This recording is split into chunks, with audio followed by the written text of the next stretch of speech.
Thank you very much. Good morning, everybody, and welcome. I will talk a little bit this morning about the Levantine Heritage Foundation,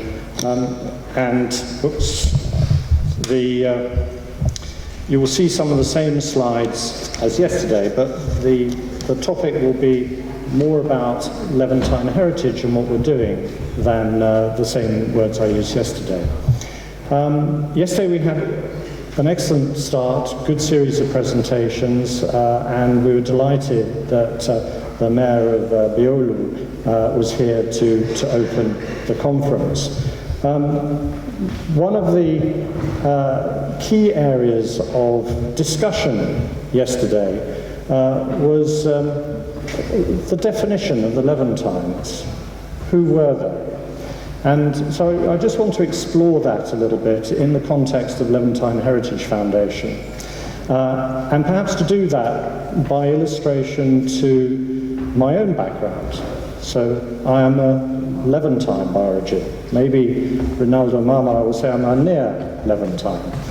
But just to give you some background. So many people would imagine, being new to the subject, that the Levantines lived in big houses in Izmir or Pera. But actually it was much more diverse. So on my maternal side, my ancestors were refugees. They were, on one hand, from France. They were Huguenots. And they fled persecution in France in the 17th century and went to Britain. Now, here's the interesting thing. Instead of staying in Britain, like the refugees of today are very keen to come to the UK, even though we're leaving the European Union, another story. What did they do? They got their British passport, and instead of staying, instead of heading west to the United States, they headed east to the Ottoman Empire, because that was the land of opportunity for them, and they became factors, traders. So that's one part of the family. The other part, on my great-grandfather, he was an engineer, he was a soldier, and he was Polish. And he fled Poland. There was a little bit of trouble with Russia at the time in the 19th century, and came to Istanbul, came to Pera, and settled here. And as an engineer, he did many things. He became a manager on people's farms and estates, but also during the Crimean War, he was a soldier again. And he fought in the Cossack regiment of Sadiq Pasha. Sadiq Pasha himself was a Pole, Mikhail Tchaikovsky, who converted to Islam. And I suppose the point of this story is that the people that came were very diverse, they had different skills, and when they settled, they became part of a larger community. So my great-grandfather, Catholic, soldier, engineer, married a Dutch Protestant, who then that line married into further Protestants and settled here. And eventually my grandparents settled in Beirut and were Levantines of a different type there. And when we look at the Levantine Heritage Foundation, we're interested not just in the people, but actually, why did this happen? How did this happen? Who did they work for? What were the industries that they were involved with?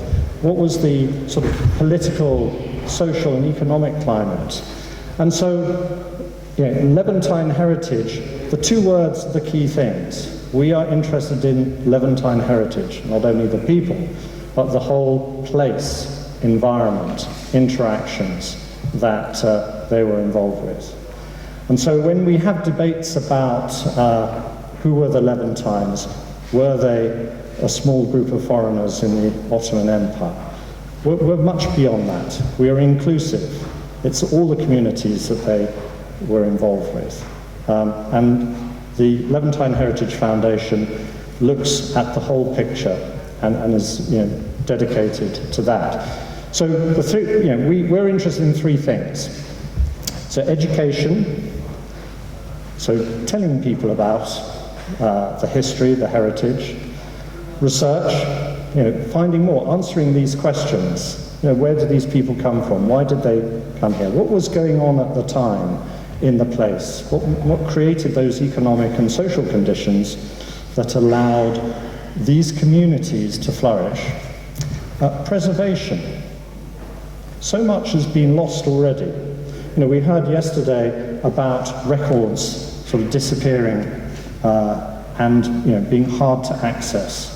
So one of our missions is, how can we encourage these records to reappear? How can we make them accessible to researchers for further study and preserve them for future generations? And that is one of the things we're doing through our website, levantineheritage.com, where records are being preserved for the future, and they're free to access for anybody. And so the last bit of this I want to point to is, education, research and preservation of the heritage, arts and culture of the communities in the Levant. So again, this broad, all-encompassing approach. I'm repeating the slides, but it's very important that we thank those that have contributed to what we have done in the past. So since we started about 6 years ago, we've had 2 major events in Istanbul now, 2 in Izmir, probably about 24 smaller events in London. So typically an evening of 2 specialist talks plus an informal dinner where people can network. And that's part of the process of what we do, is to encourage people to come and talk about their work. And we couldn't do any of this without the support that we got from our first major event, our first international conference here in Istanbul, and the support of these sponsors here.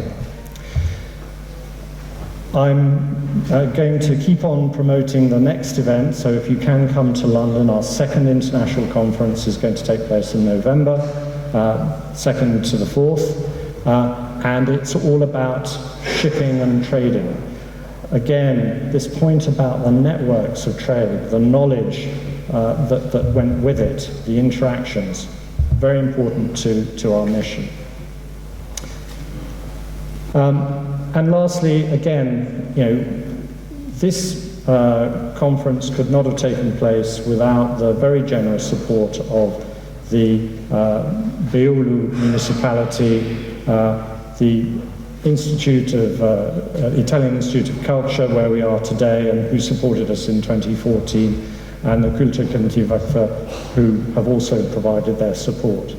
We have a fantastic team of volunteers led by Nuri Çolakoğlu, and thanks to them for putting this together. My last message is, if you would like to get involved, come forward, talk to any of us. We're delighted to talk about your personal family interests, the businesses you're in that have Levantine connections, or how you can simply attend events. So talk to anybody that you think is involved. There are a number of people here, Nuri, Jonathan Beard, Craig Enser, and we'd be delighted to engage with you. So I'll leave it there and say thank you again to our sponsors and to our volunteers, and we will now commence the rest of the program. Thank you very much.